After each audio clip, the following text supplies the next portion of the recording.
Welcome to our daily reflection for this Thursday, August 14th. And the theme of this day in the readings is how the Lord precedes us.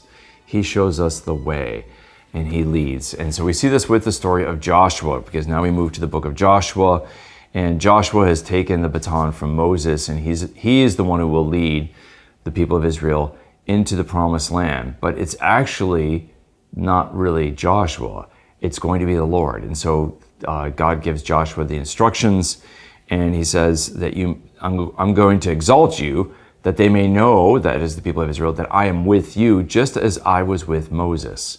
And so God is with us. And then He says, listen to these words, and the Ark of the Covenant is going to cross the Jordan first. The water will stop, and the priests will bring the Ark into the Jordan River, and the Ark will precede you. And so, in other words, God's leading. And this sign of the Ark being first is to show that God is leading the way, that God is with His people and He's leading them.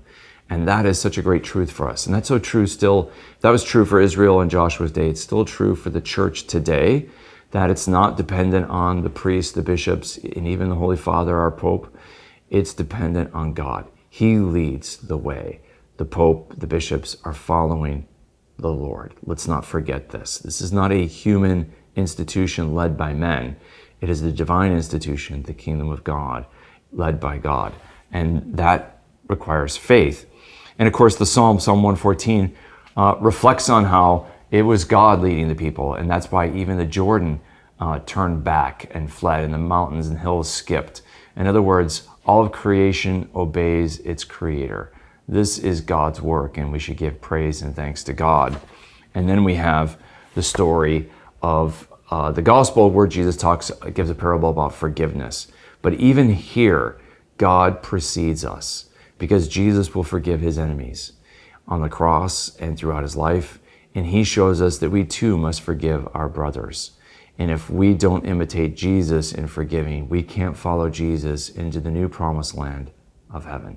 Jesus is the new Joshua, and He precedes us by forgiving His enemies. And we too, if we are to follow Him, must forgive our enemies. So God goes before us. Let's follow after Him. May the Lord bless and keep you.